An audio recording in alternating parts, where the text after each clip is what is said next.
Ce programme vous est offert par Illico Cash.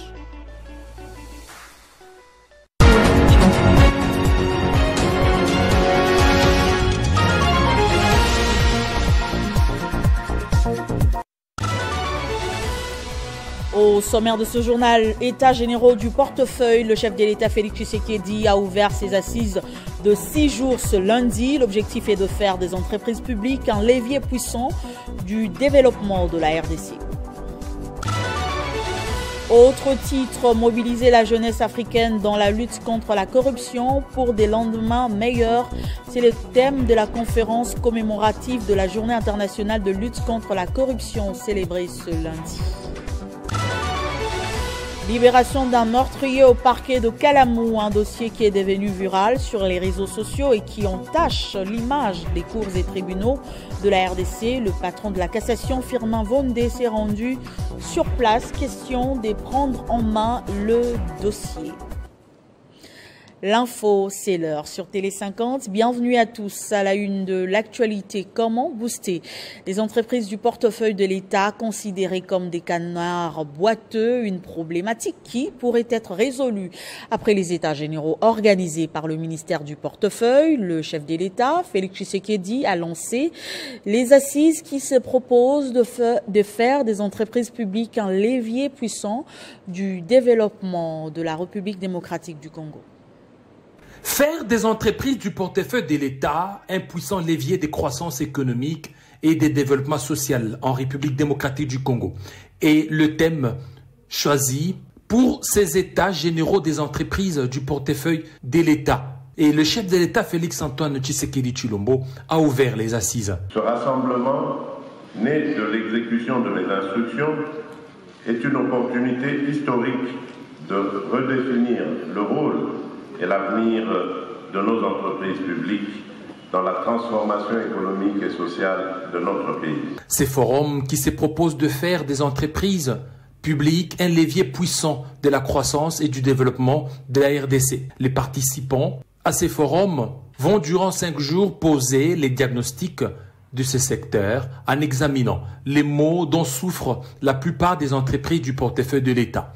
À l'issue de ces états généraux, le ministre du portefeuille, Jean-Lucien Boussa, voudrait rendre ces entreprises plus performantes et accroître efficacement leur contribution au budget de l'État. C'est important, je crois, que ces états généraux puissent se tenir afin de dénicher le vrai problème qui ronge les entreprises publiques. Ils sont organisés autour de plusieurs panels, dont le premier portera sur les cadres juridiques institutionnels du portefeuille de l'État.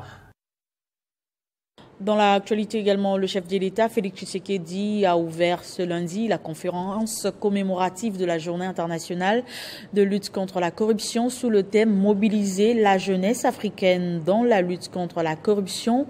Pour des lendemains meilleurs, Félix Tshisekedi en a profité pour exhorter les jeunes appelés à diriger demain, à faire le choix de l'intégrité avant de vanter les progrès déjà réalisés dans ce combat contre la corruption, notamment la rationalisation des dépenses publiques grâce à la patrouille financière de l'IGF. Regardez. Prenant la parole devant les responsables africains des institutions supérieures de contrôle, le président de l'Assemblée nationale, du Sénat, la première ministre et les membres du gouvernement, le chef de l'État a réitéré son engagement ferme à mener une lutte sans arrêt contre la corruption. Pour Félix-Antoine Tshisekedi, ce fléau bloque les investissements constructifs et détourne l'argent public de son objectif. Occasion faisant le larron, le président de la République a invité les jeunes présents dans la salle à faire le choix de l'intégrité.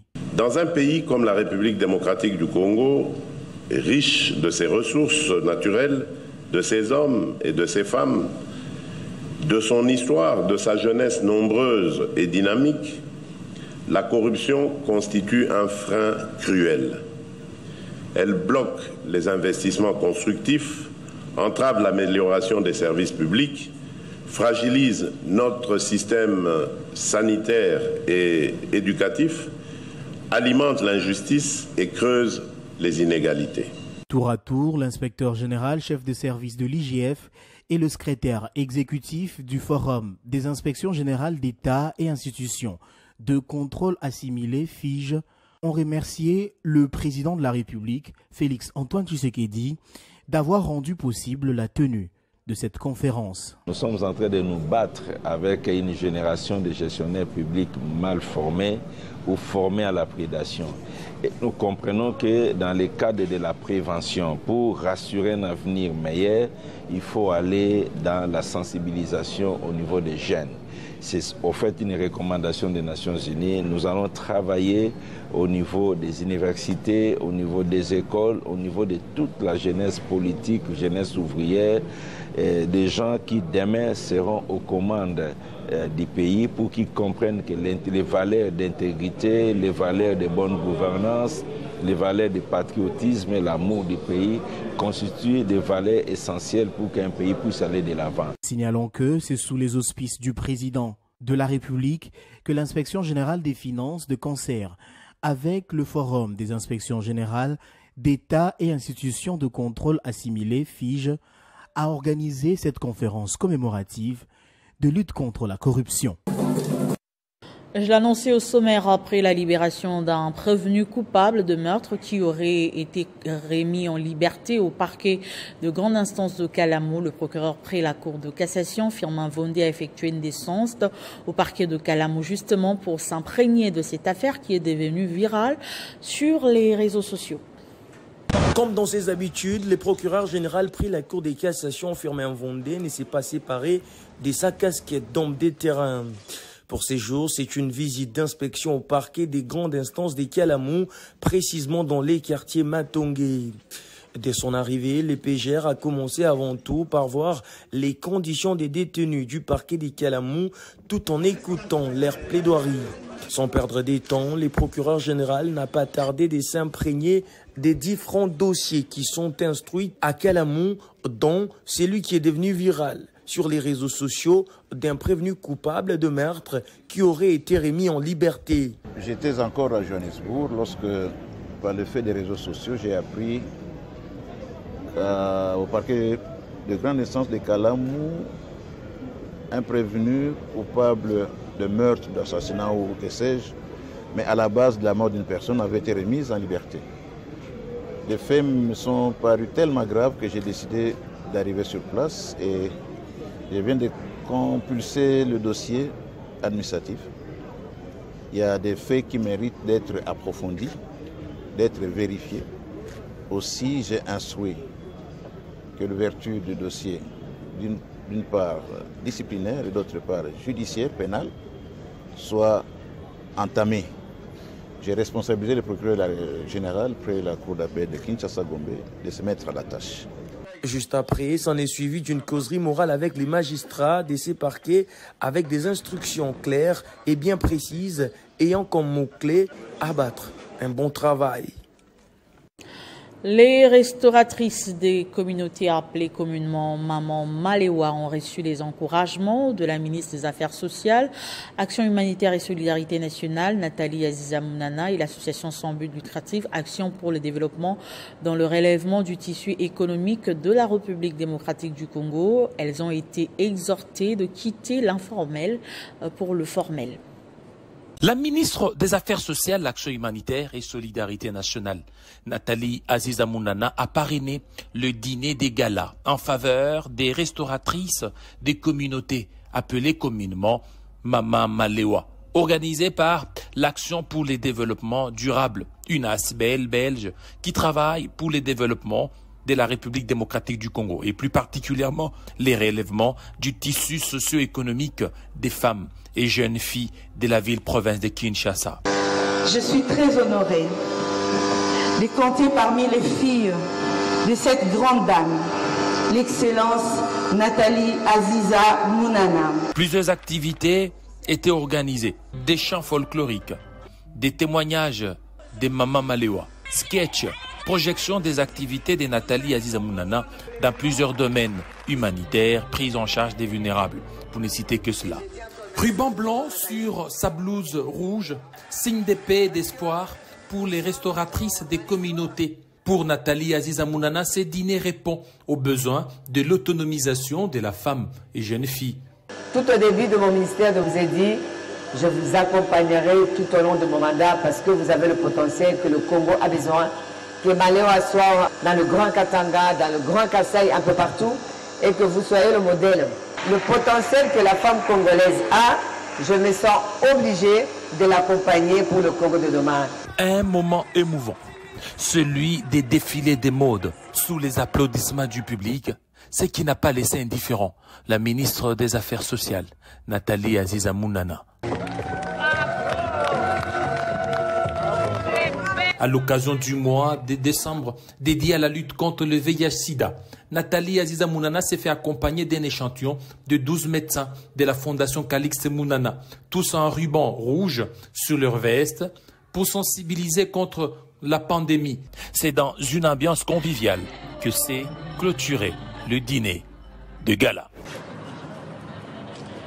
Et de son côté, le ministre de la Pêche et l'Élevage, Jean-Pierre Tshimanga Bwana, a été représenté à la 13e réunion ordinaire du comité de gestion de l'autorité du lac Tanganyika qui regroupe les experts venus de divers États afin de mûrir leurs réflexions et faire sortir des meilleures résolutions pour la gestion durable du lac Tanganyika.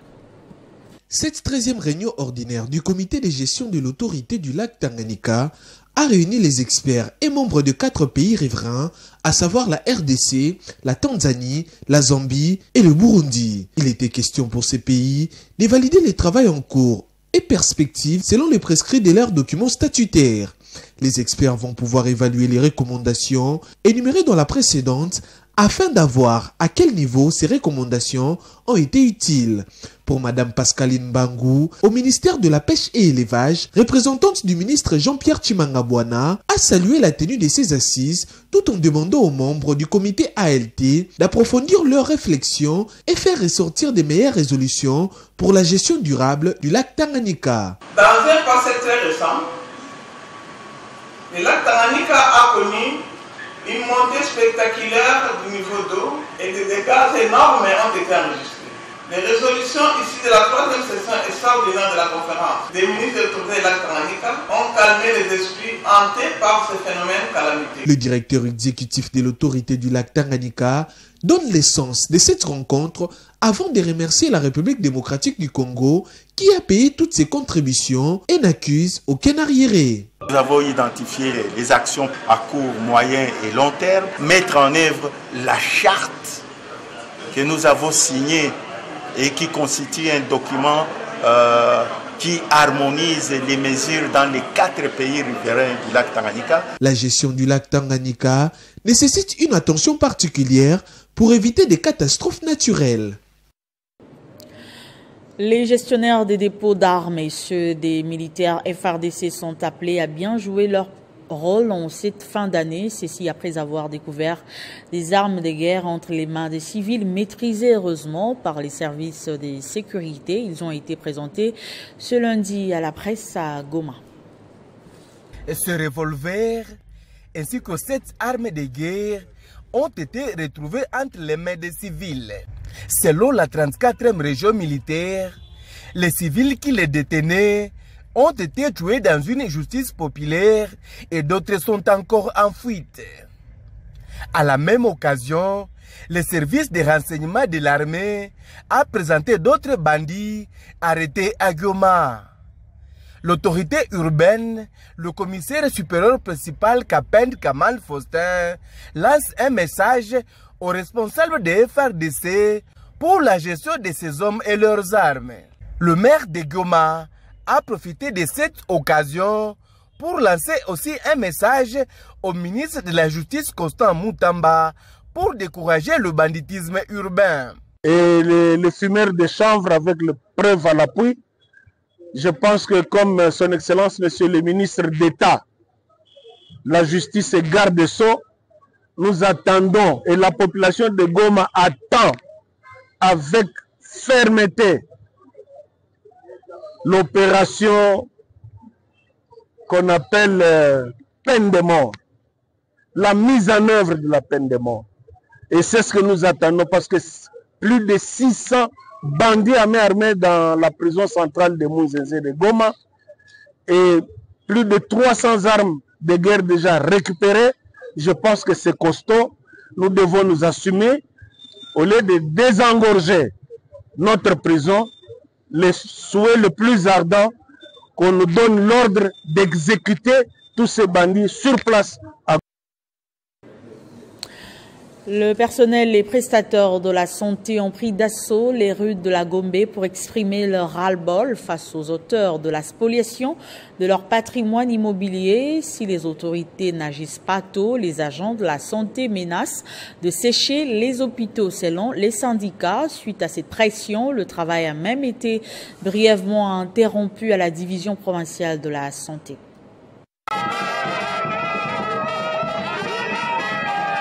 Ils ont pris d'assaut les rues de la Gombe, exprimé leur ras-le-bol face aux auteurs de la spoliation d'une partie de la parcelle abritant la division provinciale de la santé de Kinshasa. Le personnel et prestataires de la santé avec à leur tête le chef des divisions provinciales de la santé, Dr Paul Tangou, qui était sur la première ligne, ont voulu, à travers cette manifestation, attirer l'attention des autorités sur cette affaire tout en exigeant la suspension de l'arrêté autorisant les travaux sur leur patrimoine.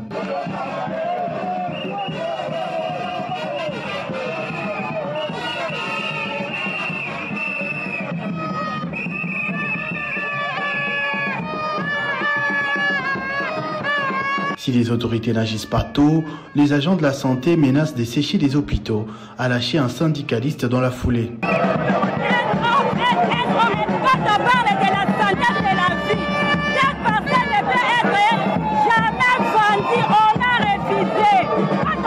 Après la direction provinciale de la santé, les manifestants se sont rendus au secrétariat général à la santé et au ministère, bien qu'ils n'ont pas été reçus. Cette marche de protestation s'est poursuivie jusqu'au ministère de la Justice où un mémorandum a été déposé en attendant la suite du ministre qui est déjà au courant de la situation. Soulignant que suite à la pression des manifestants, les travaux ont été momentanément interrompus ici à la direction provinciale de la santé.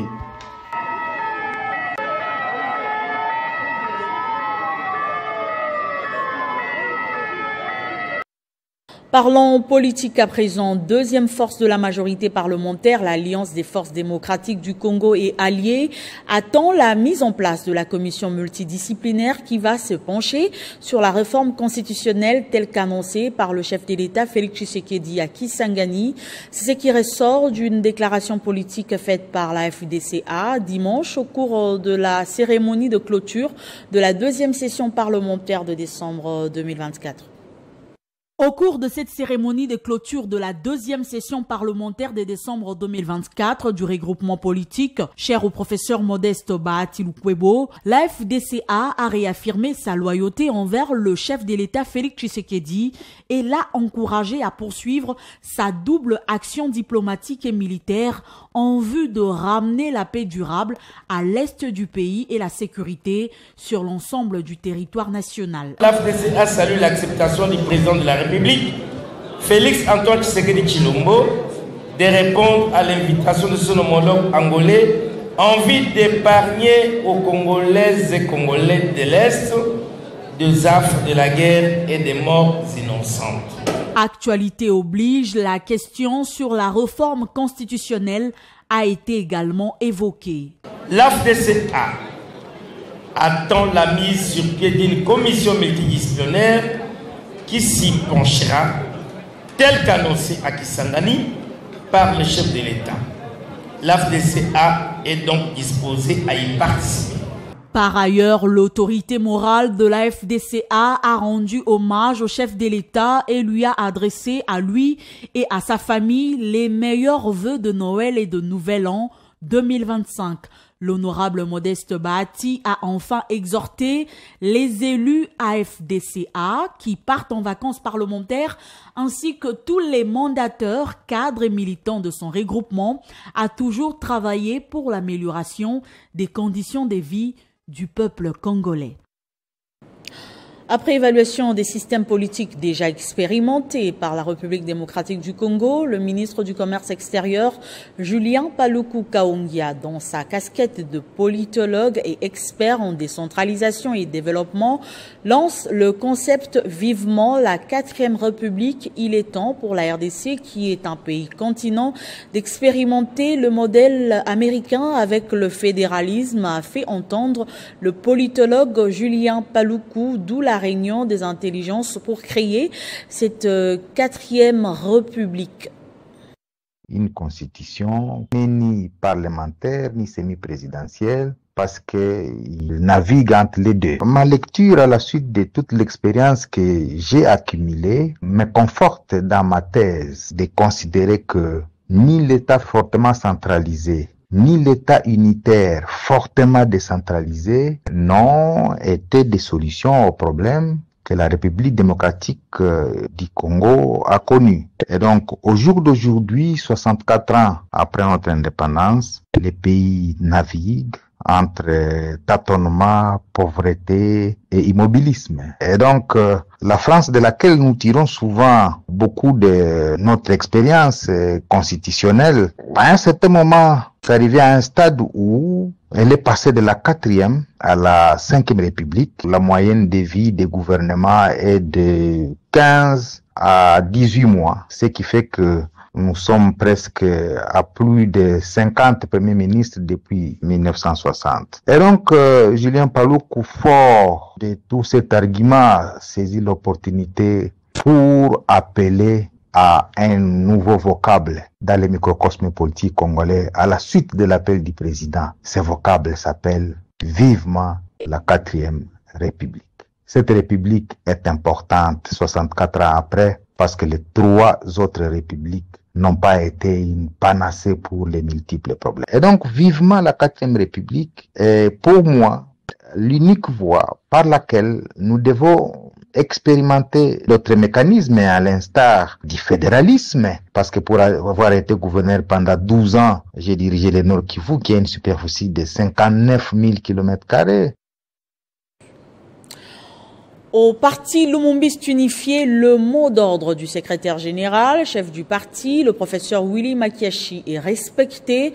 Cette formation politique est en pleine campagne de sensibilisation pour le changement de la Constitution. C'est dans ce cadre que le secrétaire permanent Abel Falachi a organisé une grande matinée politique à Kinshasa. Regardez. Conformément au mot d'ordre du secrétaire général, chef du parti Lumumbiste unifié, le professeur Willy Makiashi, Abel Falachi, secrétaire permanent de cette formation politique, cher au patriarche Antoine Gizenga Fungi, a animé une grande matinée politique le dimanche 8 décembre à Lukunga 4, au quartier Masangambila, dans la commune de Mongafula. Au cours de cette grande manifestation, le secrétaire permanent a annoncé que le Palou a enregistré plus de 400 nouveaux adhérents. Désormais, au commis camarade et à partir du mystère unifié. Abel Falachi a également invité avec insistance tous les militants du Palou de Lukunga à appuyer la démarche du chef de l'État, Félix Tshisekedi, sur le changement constitutionnel en RDC. Nous sommes en tournée et cette tournée a commencé déjà, ça fait très longtemps. Aujourd'hui, nous sommes dans la province Palou, Lukunga, précisément dans la commune de Mongafula, où nous sommes en train de redynamiser notre parti en préparatif des élections de 2028. Et aujourd'hui, il y a l'adhésion que nous avons fait plus de 400, mais on a donné l'échantillon d'une centaine de personnes. Enfin, le secrétaire permanent Abel Falachi a appelé les siens à la redynamisation des activités du parti pour le triomphe du socialisme en RDC sous les orientations édictées par le professeur Willy Makiashi.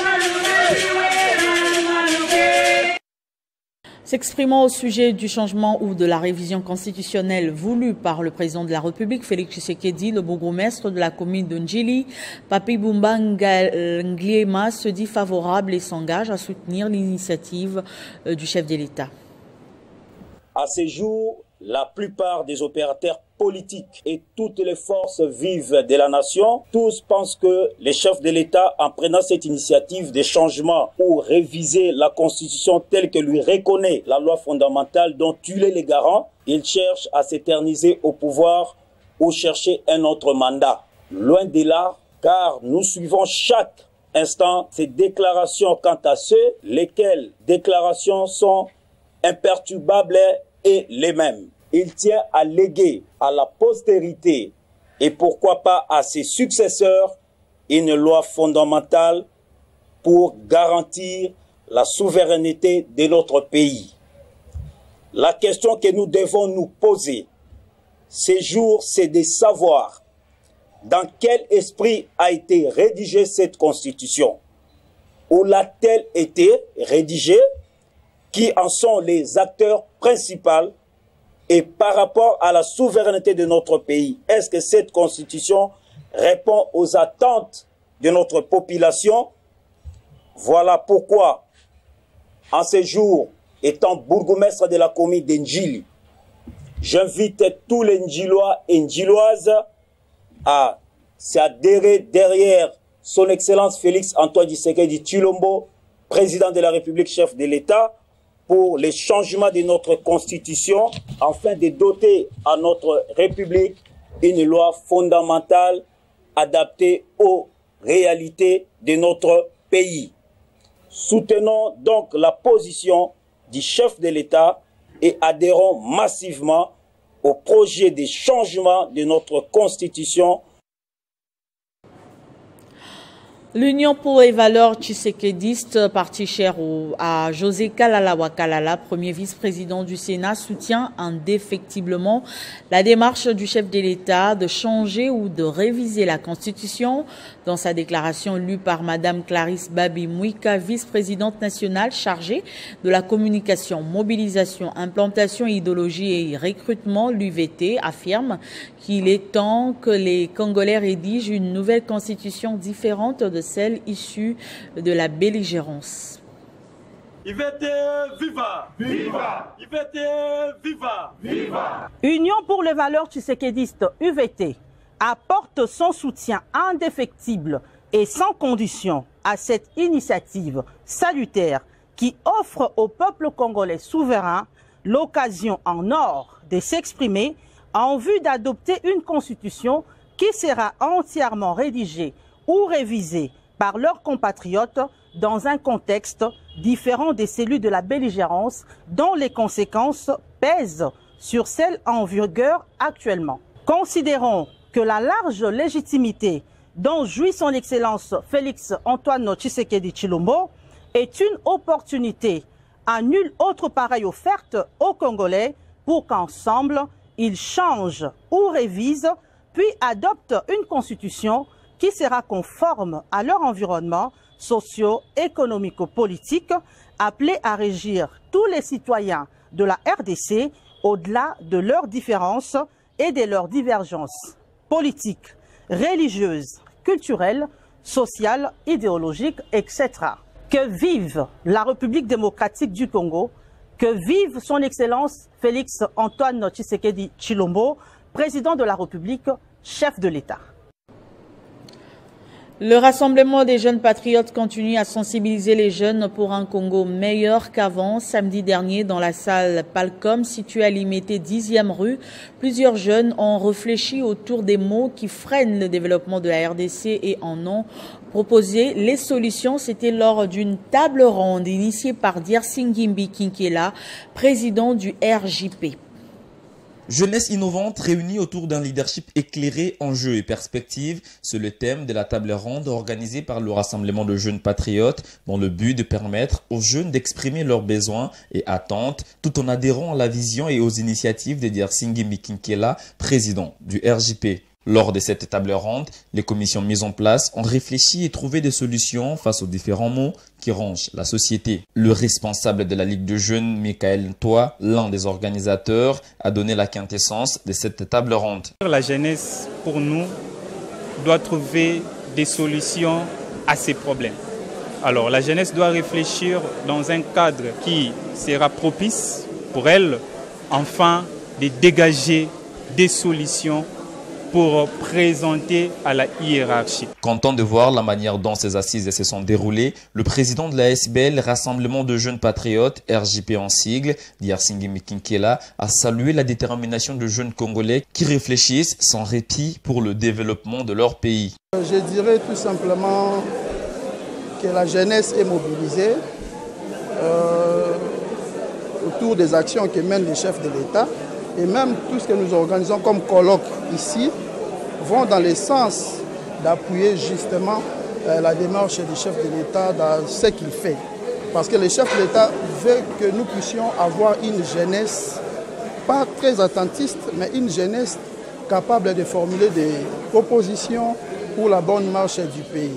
Alors ce que nous sommes en train de faire accompagne directement la vision du chef de l'État. Au cours de cette activité, plusieurs jeunes ont adhéré au Rassemblement de jeunes patriotes qui défend bec et angle et soutient la vision du chef de l'État, Félix-Antoine Tshisekedi Tshilombo. Et dans le Haut-Ouélé, le député national Joseph Bangakia a procédé à une mission d'évaluation des différents programmes initiés par le gouvernement dans le cadre du PDL 145 territoires. Sur place, le constat est amer en termes d'infrastructures routières et écolières.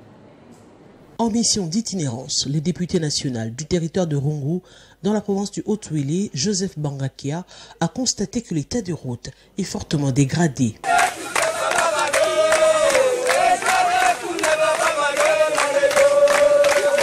Le constat sur place est désolant. Les écoliers et les élèves suivent les cours dans les abris de fortune et plusieurs enseignants ne sont pas payés par l'État. Concernant la phase 1 du PDL 145 territoires, pratiquement aucun ouvrage n'est achevé. Systématiquement dans le territoire de Rungu, tous les bâtiments de la première phase du programme PDL 145 territoires ne sont pas achevés. Il est également fermé pour être rattaché au secrétariat provincial. L'antenne de la CENI à Rungu n'est toujours pas réinstallée en violation de la loi sur la CENI. C'est vrai que les responsables de la CENI m'ont rassuré que tout allait rentrer dans l'ordre et que l'antenne de la CENI de Rungu allait de nouveau être réinstallée. L'installation de la direction provinciale dans le Haut-Ouélé, province qui remplit tous les critères politiques, techniques et financiers, est l'un des combats du député Joseph Bangakia, qui après avoir rencontré le directeur général concerné et ses visites de terrain, compte prendre des initiatives parlementaires fortes pour que ces directions provinciales soient réinstallées. En vue de s'enquérir des conditions de vie des habitants du district de Tchangwa, Kinshasa, l'acteur social Alain Kyungumushidi s'est rendu samedi dans la commune de Lantélé où il a communié avec les habitants de plusieurs quartiers. Ce samedi, Tchangou a vibré au rythme d'un événement exceptionnel. L'espoir de cette communauté, Alain Kyungu, a une fois de plus marqué les esprits par sa présence et son engagement. Toujours vêtu de sa célèbre chemise blanche, symbole des simplicités et des lumières, Alain Kyungu a été accueilli par une foule en liesse. Ce moment restera gravé dans la mémoire collective de cette partie de Kinshasa. Engagement Nagozwa, Nagozala porte-parole Nabino, Bisika Nyonso. Sur place, les habitants des quartiers environnants ont saisi cette opportunité pour partager avec lui leurs préoccupations quotidiennes. Ils ont exprimé leur désir de voir leur leader s'impliquer davantage dans la résolution des défis auxquels ils font face. Il y a plusieurs doléances, il y a plusieurs requêtes. Alors, c'est plusieurs secteurs qu'il faudra donc aborder ou encore toucher pour que les solutions soient apportées. Donc, je veux me faire, dépendamment de toutes les requêtes que j'ai prises soigneusement, que je vais apporter à toutes les autorités pour qu'il y ait des solutions par rapport à tous ces problèmes. L'événement s'est terminé par un moment de générosité, la remise des vivres pour permettre à ces familles de célébrer les fêtes de fin d'année dans la dignité. Par ces gestes, c'est lui que l'on surnomme affectueusement le jeune leader de Tchangou, s'est une fois de plus distingué. Il s'impose désormais comme une figure montante et incontournable, toute génération confondue.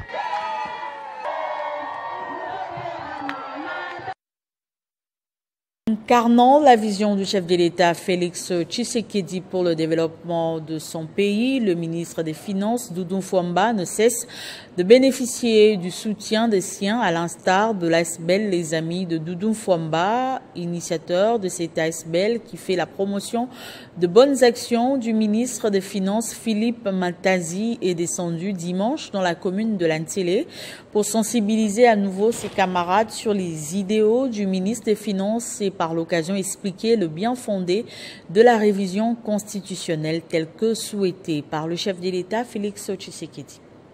Les actions palpables du ministre des Finances au sein du gouvernement souminois ne cessent de parler d'elles-mêmes. Ce, en suivant religieusement les pas du chef de l'État Félix Antoine Tshisekedi pour le développement économique du pays. Ainsi, l'ASBEL, les amis de Doudou Fwamba, continuent de sensibiliser la population sur les idéaux du patron des finances, raison de sa descente ce dimanche au quartier Bibo Singainga, dans la commune de Lansele. Notre objectif d'aujourd'hui, c'était juste pour installer le comité des amis de l'ASBEL Doudou Fwamba, Likunde et Libotaï.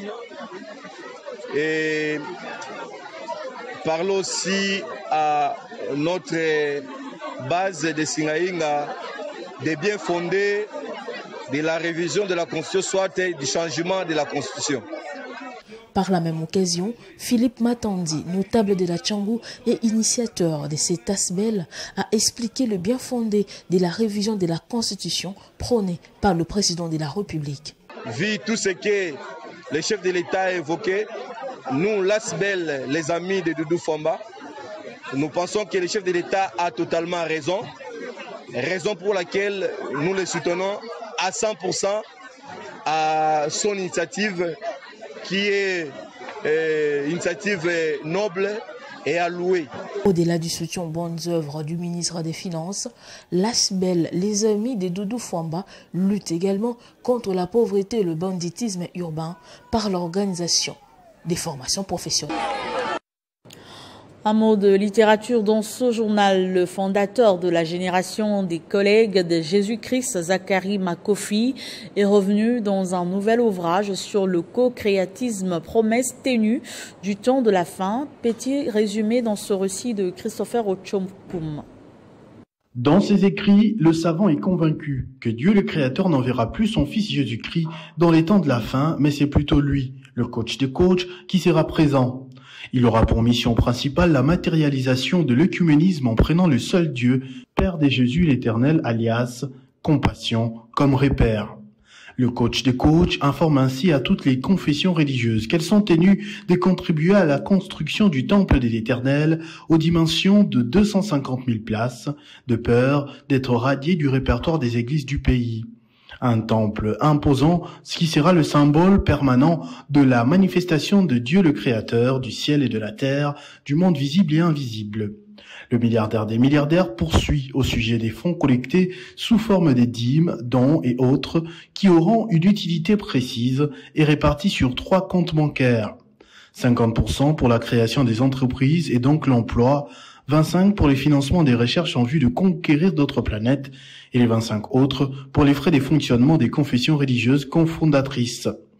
La différence avec l'évangile est que les co-créateurs, en plus d'être des chrétiens, musulmans, kimbanguistes, occultistes et autres, sont considérés selon Zachary Makofi comme des collègues de Jésus et donc prêts à recevoir les révélations sur tous les mystères de la marche du monde. Ce nouvel ordre, selon le savant des savants, Zachary Makofi, mettra un terme à la destruction de l'univers.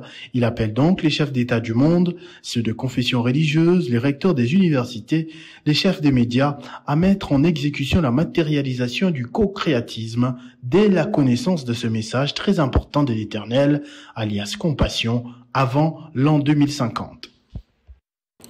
Ce journal est terminé. Place au rappel de titres. États généraux du portefeuille, le chef de l'État Félix Tshisekedi a ouvert ses assises de 6 jours ce lundi. L'objectif est de faire des entreprises publiques un levier puissant du développement de la RDC. Mobiliser la jeunesse africaine dans la lutte contre la corruption pour des lendemains meilleurs, c'est le thème de la conférence commémorative de la Journée internationale de lutte contre la corruption célébrée ce lundi. Libération d'un meurtrier au parquet de Kalamou, un dossier qui est devenu viral sur les réseaux sociaux qui entache l'image des cours et tribunaux de la RDC. Le patron de la cassation, Firmin Vondé, s'est rendu au parquet de Kalamou ce lundi. Question de prendre en main le dossier. Vous avez suivi les détails dans ce journal. Merci de votre attention soutenue et surtout restez fidèles au programme de Télé 50.